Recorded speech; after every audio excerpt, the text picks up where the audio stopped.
Hello, my name is Leonard Ocampo, and I am a Toronto-based artist and curator of A Psionic Hope, An Astonishing Dream, currently on view at Trinity Square Video from March 17th all the way through April 29th, 2023. The term psionic alludes to metaphysical abilities, the superhuman, and the application of unexplained or unknown phenomena. Embraced by science fiction, in these stories, one could soar through the sky instead of being tethered to the ground. One's might can manifest as explosive, technicolor light. This exhibition rallies the spirit of the dynamic of light and superhuman feats as an allegory for speculative possibility. The exhibition holds space for the collective dreaming of artists who share a spectacular approach to world building in their own art making. Picture this. An alien crash lands on planet Earth from a far-off place.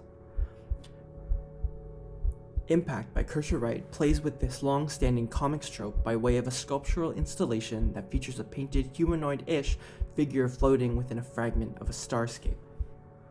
The figure reminds me of a meteor catching fire while entering Earth's atmosphere.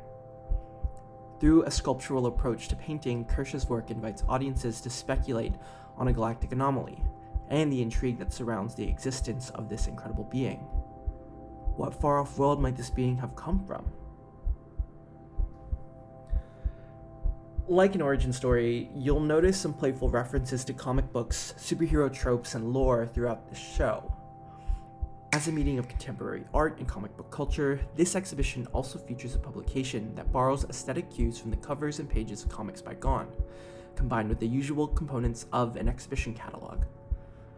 Directly celebrating the source material from which the project draws inspiration, it contains a text by Morris Fox, a text by Sami Mahboubi, a conversation between me and Sunny Asu, and a poster insert illustrated by Eric Kostyuk-Williams, which riffs off the tradition of variant covers accompanying issues of comic books.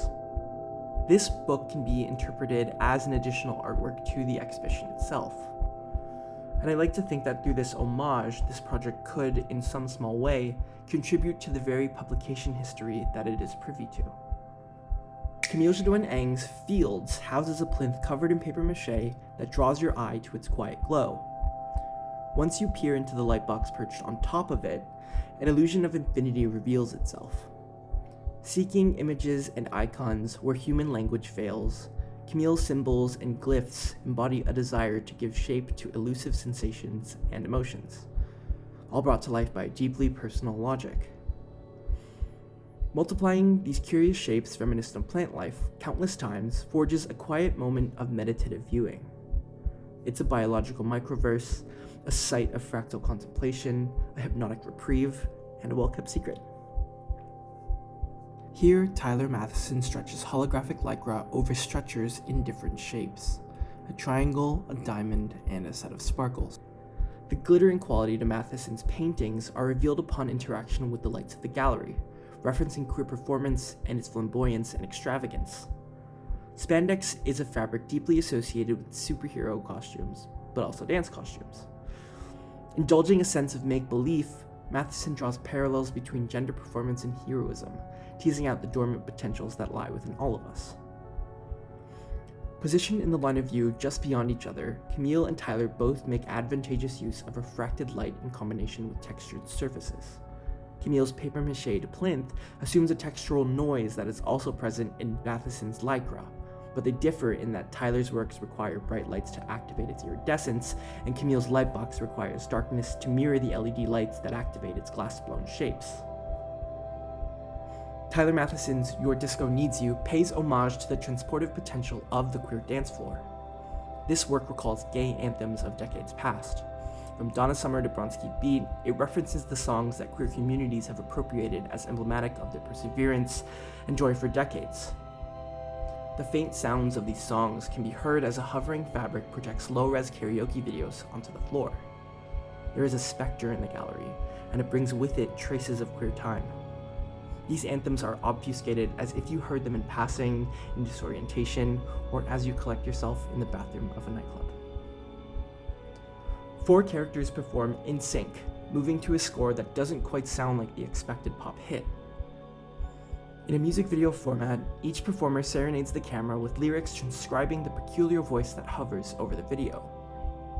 Each member of Jodoin-Eng's It's Always You is performed by the artist, defined by different archetypes constructed in coiffed hair and unique graphic makeup.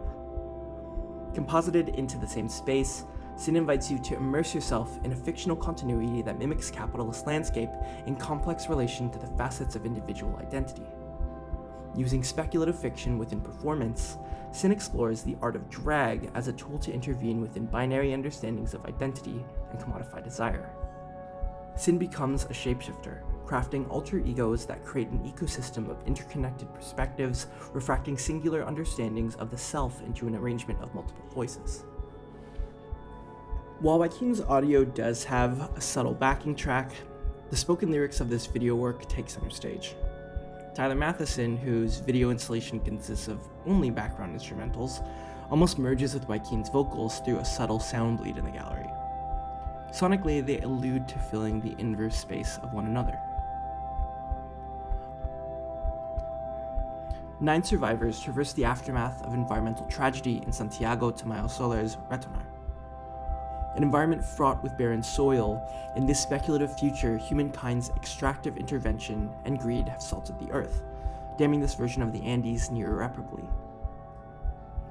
Here each character is an avatar, a husk for a user to maneuver through treacherous dungeon levels and screens that load eternally. Leonard constructs both the nightmare and the daydream in the image of simulation video games and 8-bit media. Despite the surrounding destruction, our heroes congregate at a utopian dance floor, reinvigorating this wasted earth for those who will inhabit it next. Here, the collective celebration and vitality of life has the potential to undo the death that preceded it. Destruction isn't so far from creation in this simulated world. Inevitable ends just become miraculous beginnings. In the world of Morris Fox's Gravity's Lost, architecture, detritus, and fragments of archival materials float in nebulous space. Housed on a monitor mounted vertically in the gallery, we follow a digital avatar encircled by a rainbow light, matching a quiet gradient of colors that fill the sky. As this character lounges and grooves and flies through this transient space, overlaid texts ask us to consider digital media as a mediating force and how queer time is preserved and remembered. It begs the question, does that which is censored or rejected by biased algorithms and community guidelines now rest here in this non-space? The rush of free-falling propels this figure forward, levitating through the starscape, grazing past queer memories that remain in defiant existence. Sitting almost symmetrically at 2 ends of the gallery, Morris and Santiago's work mimic video game-like processes in the construction of their fabricated worlds. Each allude to an underlying hope through fantastic depictions of the apocalypse. The genesis of A Psionic Hope, An Astonishing Dream lies in the publication history of these superhero stories.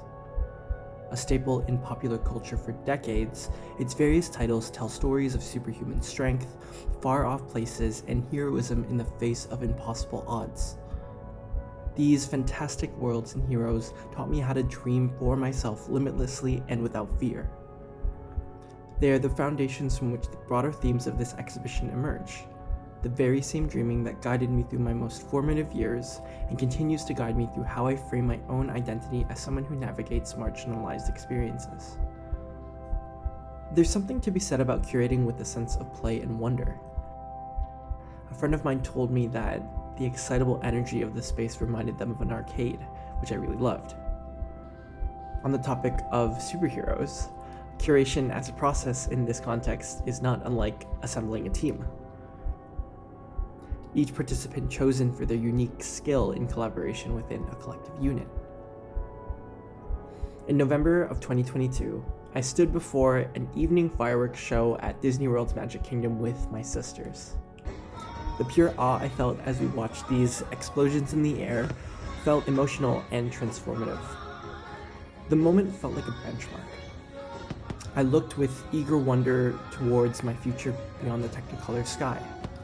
All I could think to myself was, where could I go from here? Collective curiosity brings all of us together. What are we capable of? What futures can we imagine, and what could we achieve? The works presented in this exhibition proves that the sky of our dreams has no limit through worlds formidable, transformative, and astonishing.